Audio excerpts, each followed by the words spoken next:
Nouveau concept sur la chaîne, dis-moi si ça t'intéresse.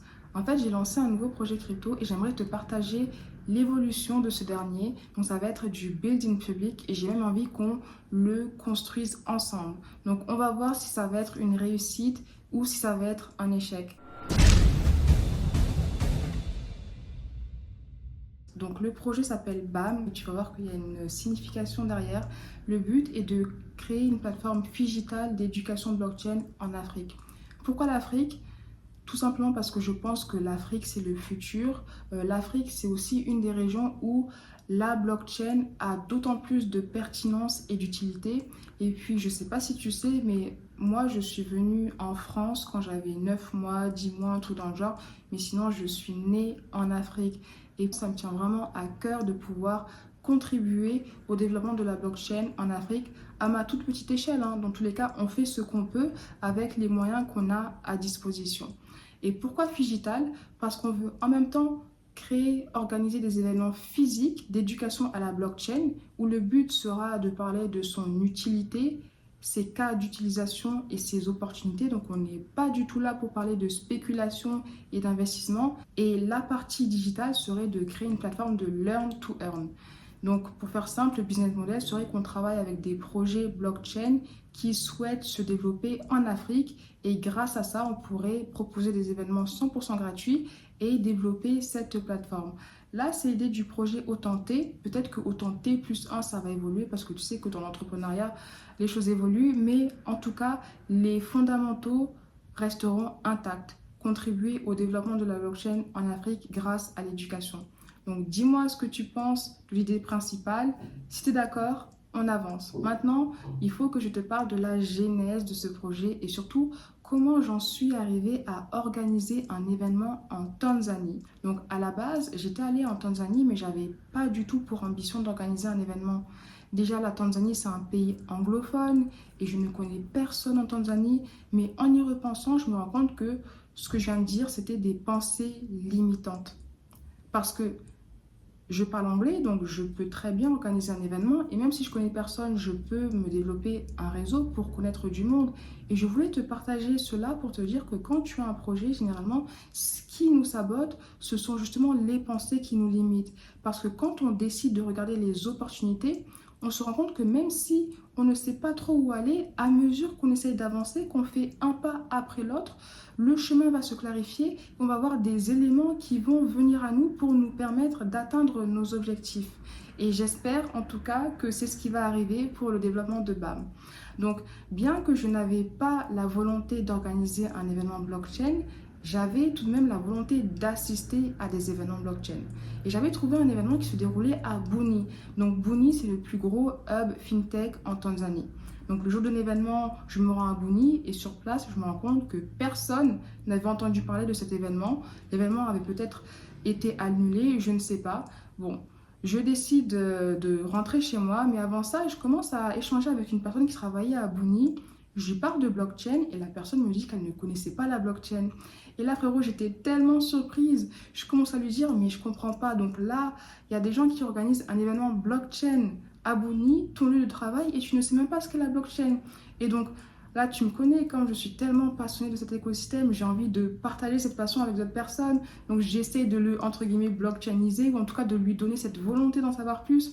En plus, c'était un développeur Web2, donc je lui parle aussi du développement des langages blockchain, des opportunités qu'il peut y avoir en étant développeur blockchain. Il y a une offre pléthorique d'opportunités, mais il y a une pénurie de talents, donc ça pourrait être pertinent pour lui. Et dans la conversation, il commence à me dire, mais pourquoi on n'organiserait pas un événement blockchain pour que tu puisses nous partager ces opportunités? Et moi, je lui dis, mais franchement, c'est quand tu veux, avec plaisir. C'était sur la conversation, je ne pensais pas qu'il était sérieux parce que tu sais que parfois tu parles avec des gens, il y a des choses qui sortent, mais après il n'y a rien qui aboutit.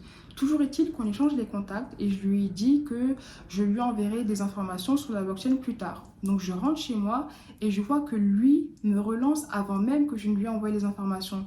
Et là, je commençais à me dire, la personne a l'air d'être intéressée, ça me fait plaisir. Donc je cherche des liens que je lui envoie sur le Bitcoin parce que je pense que quand on ne connaît pas la blockchain, se renseigner sur le Bitcoin, son utilité, sa proposition de valeur et ses fondamentaux est le meilleur moyen de découvrir cet écosystème. Donc je lui envoie le lien et puis après je me dis mon job est fini. Dans tous les cas, il va oublier, il va vaquer à ses occupations. Fin. Quelle ne fut pas ma surprise de voir que quelques jours plus tard, il revient vers moi et me dit merci pour ta vidéo, je l'ai regardée. En plus, j'ai commencé à apprendre le Solidity. En plus, c'est bon, j'ai réservé le lieu pour notre événement et je suis même en discussion avec des potentiels sponsors. Oh, comment j'étais tellement surprise de lire ça en fait. Je vois que la personne était vraiment déterminée à creuser cet écosystème et surtout à organiser un événement sur la blockchain. Donc là, je me suis dit, on va prendre ça sérieusement et on va organiser cet événement. Donc, on convient d'une date pour l'événement et puis après, on avait 1 mois et demi pour l'organiser en fait. Alors le temps imparti était assez court, surtout sachant qu'on n'avait aucune connaissance et qu'on partait littéralement de rien.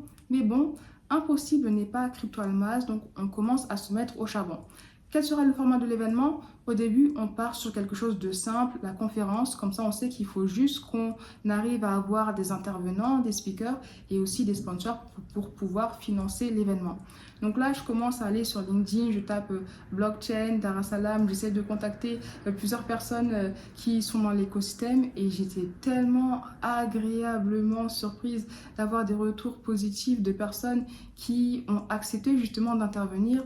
Et en plus, on a vraiment des entrepreneurs qui sont très très talentueux et qui ont des projets qui sont très ambitieux. On a aussi pu avoir le CIO d'une société de développement blockchain et retiens bien cette personne parce que plus tard, elle aura un rôle majeur. Donc là, on a réussi à avoir des speakers. Maintenant, il nous fallait du financement. Donc, j'essaie de contacter plusieurs blockchains pour avoir une grande. On réussit à décrocher un appel avec une blockchain et elle nous parle de Speed Hackathon. Au début, je me dis, ouais, mais non, organiser un hackathon, ça a l'air d'être compliqué. En plus, c'est le premier événement qu'on organise. Mais je me rappelle que mon partenaire est software développeur et en plus, il a déjà organisé des hackathons dans le passé. Donc, je lui parle de l'idée et lui, j'adore parce que c'est un yes, mais il me dit, pas de souci, on va organiser ce Speed Hackathon. Donc là, le format de l'événement évolue. On passe de conférence simple à conférence plus speed hackathon. Et maintenant, je me dis, ok, on a les développeurs qui participeront au hackathon, mais qu'en est-il des non-développeurs? Et là vient l'idée du workshop pour apprendre à l'audience non-développeur à se créer un portefeuille crypto, sécuriser ses clés privées et utiliser des applications blockchain pour réaliser des opérations basiques. Donc le format de l'événement évolue et bien sûr il faut qu'il se termine avec un cocktail. Donc là on a le format complet. Donc après on continue à parler avec la blockchain et je suis trop contente, ça m'a tellement ravie de savoir qu'elle décide de financer le hackathon. Donc on a eu notre premier sponsor, même si c'était une petite somme, c'est déjà ça, hein, c'est l'accumulation des gouttes d'eau qui forment l'océan. Donc là on avait les speakers, on a réussi à avoir le support d'une blockchain, on a le format. Là, il faut qu'on commence maintenant à faire parler de l'événement. Donc, on crée le site, on crée aussi une page sur Eventbrite et surtout, on crée un groupe WhatsApp pour regrouper toutes les personnes qui souhaitent assister à l'événement. Maintenant, passons à l'événement. Est-ce que ça a été un échec ou un succès? Alors, dans l'ensemble, tout s'est relativement bien passé. Il y a eu quelques petits imprévus que je t'ai partagés sur TikTok, mais j'aimerais qu'on se concentre principalement sur les axes d'amélioration. Le premier, c'est la gestion du temps. Parce qu'avant l'événement, quand j'échangeais avec les speakers, je leur disais, bon, vous aurez à peu près 30 minutes, 15-20 minutes pour votre présentation, puis le reste dédié aux questions. Il y a des speakers qui m'ont dit, t'inquiète pas, en 5 minutes, ce sera plié. Pour moi, j'ai pas énormément de choses à raconter. Mais le jour de l'événement, on a vu que les speakers avaient beaucoup de choses à dire et même l'audience avait également des questions, ce qui fait qu'on a dépassé le temps imparti pour la conférence. Après la conférence, on est directement passé au cocktail networking. Après, on a fini avec le début du hackathon parce qu'on n'a pas eu le temps de mener à bien le hackathon sur place dans son intégralité, ce qui fait qu'on a commencé sur place avec une étape d'idéation où des personnes ont pu réfléchir sur le projet qu'elles souhaiteraient développer et puis on leur a laissé une semaine pour qu'elles puissent mener à bien leur projet. Alors là, c'est un petit échec dans le sens où ça aurait été nettement mieux de pouvoir organiser le hackathon complet sur place pour que les personnes puissent se construire, développer dans cette énergie de compétition positives qui te poussent encore plus à te dépasser. Mais bon, c'était une première expérience, donc on va apprendre et on va améliorer pour les prochaines éditions. Et l'autre axe d'amélioration, c'est sur les instructions et les bonnes pratiques à avoir quand on développe un projet crypto. Parce qu'en fait, quand on a envoyé les récompenses aux gagnants, en crypto bien sûr, il y a un gagnant qui s'est fait voler l'intégralité de ses fonds. Au début, je ne comprenais pas parce que je lui envoie les fonds. Bon, bien sûr, avant de lui envoyer les 300 € qu'il avait gagnés, je commence avec 1 euro. Et d'ailleurs, c'est quelque chose que je fais tout le temps quand je veux envoyer de l'argent à une personne pour m'assurer non seulement d'envoyer à la bonne adresse, mais aussi que la personne la reçoive. Donc, c'est ce que j'avais fait pour cette personne.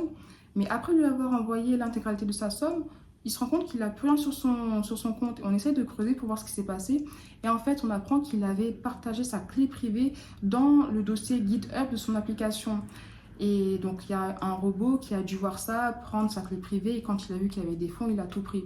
Par contre, j'ai vraiment apprécié son attitude parce que, pour faire simple, c'était pas une peureuse. Et il s'est dit, bon, merci pour l'effort. Malheureusement, c'est de ma faute. J'ai perdu les fonds. Je ferai mieux la prochaine fois. Donc, nous aussi, de notre côté, la prochaine fois, on va vraiment insister sur le fait de garder sa clé privée personnelle. Maintenant, j'aimerais aussi faire une petite remarque parce que quand on a vu les candidatures, il y a quelques petits malins qui ont essayé de candidater avec des projets qu'ils avaient créés en 2003. Mais en fait, sur la blockchain, tout est transparent. Donc, on a pu voir que le projet avait déjà été réalisé il y a très longtemps. Donc, n'essaye pas de faire ça si tu viens à des prochains hackathons parce que tu seras disqualifié directement et ce sera dommage parce que c'est en même temps une perte de temps pour nous et aussi pour toi. Et donc, joue le jeu, développe ta première application blockchain et puis si tout se passe bien, tu pourras sortir avec une belle récompense à la clé. Bon, de manière globale, l'événement était une réussite et l'autre point sur lequel il faudrait qu'on s'améliore, c'est sur les partenaires et les sponsors qui vont nous accompagner parce que là, on n'en a pas eu assez. On a dû financer l'événement de notre poche. Bon, après, dans tous les cas, ça nous a fait plaisir parce que c'est un MVP. Mais le but, c'est de pouvoir créer un business qui puisse apporter de la valeur à toutes les parties. Et donc, il faut absolument qu'on arrive à trouver un moyen de financer l'événement et de nous rémunérer si on ne veut pas que le projet meure. Et c'est ce qu'on va essayer de faire pour les prochaines fois. Donc, la partie blockchain Indar étant terminée, moi je passe quelques jours à Zanzibar.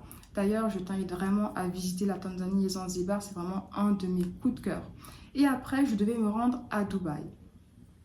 Pour aller à Dubaï, j'avais une escale au Qatar. Donc je prends mon vol, Zanzibar, Qatar, et au Qatar, j'apprends que mon vol est retardé. Je ne sais pas si tu as eu vent des inondations qu'il y a eu à Dubaï, mais à cause de ces dernières, aucun avion n'atterrissait à Dubaï. Donc j'étais littéralement bloquée au Qatar. Et belle surprise, au Qatar, j'ai rencontré d'autres personnes dans la même situation que moi qui se rendaient également à Dubaï pour les événements crypto. Donc on a pu échanger les coordonnées et retiens bien ce que je viens de dire parce que ça aura une importance majeure plus tard.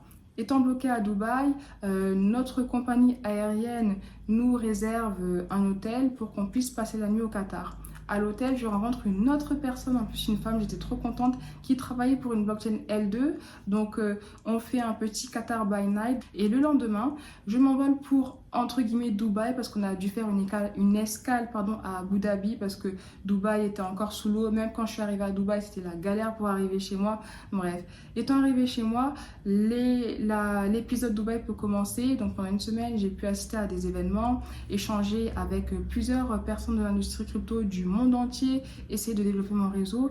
Mais il y a une chose qui m'a choquée. Il faut juste que je te partage ça parce que ça m'a vraiment choquée. Donc parfois je parlais à des gens, je leur disais que j'organisais des événements crypto, que le prochain événement sera en Côte d'Ivoire. Et ils me regardaient, ils me disaient mais c'est quoi la Côte d'Ivoire? Je leur disais c'est un pays d'Afrique. Et ils avaient l'air d'être surpris, interloqués. En fait, j'ai l'impression que pour certaines personnes, l'Afrique c'est un pays. Enfin bref, ça m'a choquée, mais bon. Dans l'ensemble, j'ai pu faire de très très belles relations qui, j'espère, vont aboutir sur un partenariat, collaboration commerciale, affaire à suivre. Bon, maintenant, l'étape Dubaï étant terminée, je m'envole pour Abidjan. Et actuellement, je te parle depuis Abidjan. Et là, on va se concentrer sur l'étape Blockchain in Babi qu'on organise du 28 au 30 juin. Donc pour chaque ville où on organise un événement, il faut qu'on ait un partenaire soit local ou soit qui connaît bien le pays. En Tanzanie, on faisait l'événement avec Buni, qui est le plus gros hub fintech de la Tanzanie. Là, on va le faire avec Leadflow. D'ailleurs, si tu regardes la vidéo, force à toi. Et je te partagerai plus d'informations sur Leadflow quand le site sera ouvert. Mais bon, là, on recommence from scratch. Je connais personne à Abidjan, donc il faut qu'on commence à trouver des speakers. Et je sais que je suivais déjà des personnes qui contribuaient à l'écosystème blockchain à Abidjan. Et donc, je me suis dit, c'est quoi, je vais les contacter. Mais je sais pas si ça te fait la même chose. Parfois, quand tu veux contacter des personnes que tu suis et dont tu apprécies le contenu, tu as un peu peur. Tu dis, est-ce qu'elles vont accepter de me répondre? Est-ce qu'elles vont me calculer tout simplement? Et j'étais trop contente d'avoir des retours de ces personnes, qui plus est positifs. Donc là, on a des speakers confirmés et j'ai vraiment hâte de te les partager parce que ce sont vraiment des personnes incroyablement brillantes dans l'écosystème blockchain à Abidjan. Donc, on a les speakers validés. Maintenant, il faut qu'on travaille sur la partie la plus compliquée mais cruciale pour le développement du projet, c'est la recherche de partenaires et de sponsors. Ça, c'est de la prospection, c'est l'étape un peu ennuyante, j'en ai déjà fait donc je sais ce que c'est. Mais bon, j'ai contacté plein de personnes. J'ai pas fait un reporting très précis avec le nombre de personnes contactées. Il faudrait que j'essaie de le faire, mais là je vais juste te partager les résultats semi-positifs, en tout cas où les portes semblent être ouvertes. De manière générale, cette semaine, il y a 4 projets qui ont partagé un intérêt à vouloir collaborer avec nous, à voir si ça va se concrétiser ou pas. Donc on verra ça dans les prochaines semaines. Mais je voulais revenir sur 2 meetings hyper productif et enrichissant que j'ai eu cette semaine. Le premier était avec une personne que j'ai rencontrée à Dubaï. Cette personne est déjà dans l'événementiel, elle a de l'expérience, elle m'a partagé plusieurs conseils très précieux pour mener à bien mon projet et elle m'a surtout dit qu'il fallait que je refasse mon deck. Donc là, je te montre la page de couverture avant et après. Et là, tu peux en même temps voir ce que BAM veut dire. Blockchain African Movement. Donc, dis-moi si tu es aligné avec ce logo. En tout cas, je trouve que c'est vraiment un logo qui parle parce que même quand je parle du projet, je parle de BAM, Almaz. Les gens ne savent pas trop comment dire Almaz, même si pour la petite histoire, en fait, Almaz, c'est une manière de dire diamant en russe et ça veut aussi dire diamant en arabe. Bon, bref. Par contre, BAM, c'est quelque chose d'universel qui se retient facilement. Donc, grâce à elle, j'ai pu avoir des informations précieuses pour améliorer la stratégie de l'événement et ça a commencé par refaire mon deck. J'ai eu un autre meeting avec une personne que j'avais également rencontrée à Dubaï. Et là, il faut que je te raconte en deux l'histoire. Je ne t'ai pas raconté les détails de tout ce que j'ai fait à Dubaï, mais en fait, à Dubaï, j'ai pu rencontrer 2 femmes françaises, peut-être que tu connais, qui sont dans l'écosystème blockchain. Il y en a une qui m'a mise en relation avec cette personne qui a un projet qui partage une vision similaire à la mienne. Donc c'est pour ça qu'on s'est vu en Google Meet cette semaine. Et puis on a convenu d'une collaboration et j'ai hâte de te la partager quand tout sera finalisé normalement la semaine prochaine. C'est bon. Donc là, c'est le deuxième meeting assez productif et enrichissant de la semaine. Maintenant, l'autre nouvelle majeure positif pour le développement de BAM, c'est que je t'ai dit qu'au Qatar, j'avais rencontré fortuitement une personne. Il se trouve que quand je suis arrivée à Abidjan, cette personne me recontacte en me disant qu'elle était intéressée par mon projet d'événement blockchain en Afrique. Et pas plus tard que hier, elle m'envoie un message pour me dire qu'elle veut participer aux événements. Oh, j'étais trop contente. Bon, encore une fois, rien n'est encore finalisé. Peut-être que quelque chose va se passer, mais bon, il faut quand même célébrer les petites victoires et puis on verra si on réussit à travailler avec cette personne ou pas. Mais ça fait plaisir quand même de voir ces intérêts qui commencent à se concrétiser parce que quand tu fais de la prospection, j'avoue qu'il y a des jours où tu es démotivé parce que tu contactes plein de personnes, tu as peu de retours, tu te dis mais je comprends pas pourquoi les gens ne sont pas alignés à ma vision ou qu'est-ce que je fais mal ou qu'est-ce que je dois faire et tu te remets beaucoup en question, hein, je vais pas te mentir. Mais bon, c'est vraiment un projet qui nous tient à cœur donc dans tous les cas on va rien lâcher, on va tout faire pour mener à bien ce projet et charbon, charbon, charbon. Hein. Là, blockchain in Abidjan, ça va se passer. Donc, c'est pas si, est-ce que ça va se passer. Là, la question, c'est juste comment. Mais dans tous les cas, c'est sûr, il y aura blockchain in Abidjan. Donc, maintenant, je te partage les principales tâches à faire cette semaine. La première, c'est créer le site internet de l'événement et la page sur Eventbrite pour commencer à accueillir du monde. On va aussi créer un groupe WhatsApp sur lequel on va rediriger toutes les personnes qui s'inscrivent à l'événement. Il faut aussi continuer la prospection, faire des relances, essayer d'organiser des meetings. Et j'ai aussi le meeting avec mon partenaire de Dubaï que je dois préparer parce que là on l'a déjà mis dans l'agenda, c'est pour ça que je me permets de te le dire. Donc il y a d'autres choses aussi à faire, mais je te partagerai le résumé de la semaine prochaine. Bon, c'était la première vidéo de cette série. Dis-moi si ça t'intéresse, dis-moi si tu veux que je continue cette série, comment est-ce que tu voudrais voir le format évoluer, plus court, plus long. J'attends tes retours en commentaire. Ah oui, avant que j'oublie, j'aimerais bien organiser un live cette semaine pour non seulement parler de BAM, mais aussi qu'on puisse parler du marché, des projets crypto. Je sais qu'on est avec un public averti, donc on peut se permettre, même si tu as compris que pour BAM, on n'est pas du tout dans l'investissement ou la spéculation, on est plus dans la vulgarisation de l'écosystème blockchain.